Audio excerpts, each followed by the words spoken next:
akwụkwọ Deuteronomy isi nke 31. Moses wee jee gwa Izrel niile okwu ndị a. O wee sị ha, ọ ga-afọ 6 ka m gbara taa, apụghị m apụ na ịbata abata ọzọ. Jehova siwokwa m, ị gaghị agabiga Jọdan nke a.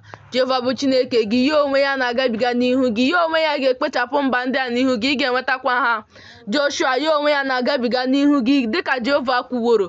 Jehova ga-emekwa ka ha dịka o mere Saịhọn, mekwa ọgụ bụ ndị eze ndị Amọrait, mekwa ala ha ndị o kpochapụrụ. Jehova ga-ararakwa ha nye n'ihu unu. Unu ga-emekwa ha dịka ihe niile nyere n'iwu si dị, nke m nyeworo unu n'iwu.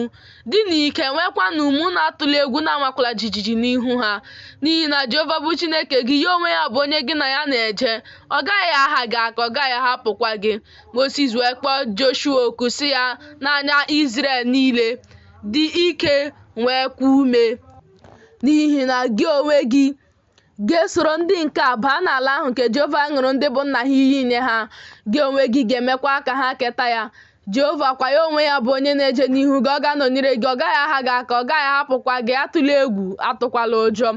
Moses wee dee iwu a n'akwụkwọ, were ya nye ndị nchụaja bụ ụmụ Livayị, ndị na-ebu igbe ọgbụgba ndụ Jehova. O nyekwa ndị okenye niile nke Izrel. Moses wee nye ha iwu si n'ọgwụgwụ afọ 7 na mgbe akara aka nke afọ nhapụ ahụ n'emume ụlọ nsọ, mgbe Izrel niile ga-abịa ka ha hụ ha anya n'ihu Jehova bụ Chineke gị n'ebe ahụ nke ọ ga-ahọpụta. Ị ga-agụ iwu a n'ihu Izrel niile na ntị ha. Kpọkọta ndị Izrel bụ ndị ikom na ndị inyom na ụmụntakịrị na ọbịa gị nke nọ n'ime ọnụ ụzọ ama gị niile, ka ha wee nụ, ka ha wee mụtakwa, wee tụọ egwu Jehova bụ Chineke unu. Lezikwa n'ime okwu niile nke iwu a. Ụmụ ha ndị na-amaghị ga-anụkwa wee mụta ịtụ egwu Jehova bụ Chineke unu ụbọchị niile nke unu onwe unu na-adị ndụ n'elu ala ebe unu na-agabiga Jọdan inweta ya. Jehova wee sị Moses, lee, ụbọchị ị ga-anwụ na-abịaru nso. Kpọọ Joshua, guzokwanụ onwe unu n'ụlọ ikwu nzute. Ka m wee nye ya iwu. Moses na Joshua wee jee guzo onwe ha n'ụlọ ikwu nzute. E wee hụ Jehova anya n'ụlọ ikwu ahụ n'ogidi igwe ojii. Ogidi igwe ojii ahụ wee guzo n'elu ọnụ ụzọ ụlọ ikwu ahụ. Jehova wee sị Moses, lee, gị na nna gị ha ga na-edina. Ndị nka ga-ebilikwa soro oche ala ọzọ niile nke ala ahụ kwa iko, bụ ebe ha onwe ha na-aba n'etiti ya. Ha ga-ahapụkwa mebikwa ọgbụgba ndụ m nke mụ na ha gbara. Iwe m ga-adịkwa ọkụ megide ha n'ụbọchị ahụ. M ga-ahapụkwa ha, zọpụ ihu m n'ihu na ahụ ha. Ha ga-abụkwa ihe a ga-eri eri. Ọtụtụ ihe ọjọọ na ahụhụ ga-achọtakwa ha. Ha ga-asịkwa n'ụbọchị ahụ, ọ bụghị n'ihi na Chineke anọghị n'etiti anyị ka ihe ọjọọ ndị a chọtaworo anyị. Mụ onwe m aghaghịkwa izo ihu m n'ụbọchị ahụ n'ihi ihe ọjọọ niile nke ha meworo, n'ihi na echewo chi dị iche iche ọzọ ihu. Ma ugbu a, dere n'onwe n'abụ a, gị zikwa ya ụmụ Izrel, tinye ya n'ọnụ ha, ka abụ a wee bụrụ m ihe àmà megide ụmụ Izrel. N'ihi na mgbe m ga-emeworo ha ka ha baa n'ala nke m ṅụrụ ndị bụ nna ha iyi, bụ ala mmiri ara ehi na mmanụ aṅụ na-eru n'ime ya. Mgbe ha ga-eriwokwara ihe, afọ ejukwa ha wee maa abụba, ha ga-echekwa chi ọzọ ihu, fee ha ofufe, wee lelie m anya, mebikwa ọgbụgba ndụ m.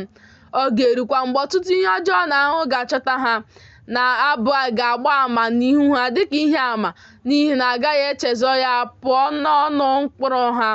N'ihi na amawo m chepụta ha nke ndị ahụ na-eme taa, tupu m eme ka ha baa n'ala ahụ nke m ṅụrụ iyi inye ha. Moses wee dee abụ a n'akwụkwọ n'ụbọchị ahụ, zikwa ya ụmụ Izrel. O wee nye Joshua nwa Nun iwu sị, dị ike nwekwa ume, n'ihi na gị onwe gị ga-eme ka ụmụ Izrel baa n'ala ahụ nke m ṅụrụ ha iyi inye ha. Mụ onwe m ga-anọnyekwara gị. O ruo mgbe Moses debisiri okwu niile nke iwu a n'akwụkwọ, ruo mgbe e dezuru ha, na Moses nyere ndị Livayị ndị na-ebu igbe ọgbụgba ndụ Jehova iwu sị, were akwụkwọ iwu a tinye ya n'akụkụ igbe ọgbụgba ndụ Jehova bụ Chineke unu, ka ọ wee dị n'ebe ahụ ịbụ ihe àmà megide gị. N'ihi na mụ onwe m amawo nnupụ isi gị na nkwesị olu ike gị. Lee, mgbe m na-anọ ndụ n'etiti unu taa, unu abụrụwo ndị na-anụpụ isi n'okpuru Jehova. Unu ga-esi aṅaa ghara ịnụpụ isi karịa nke ukwuu mgbe ọnwụ m gasịrị?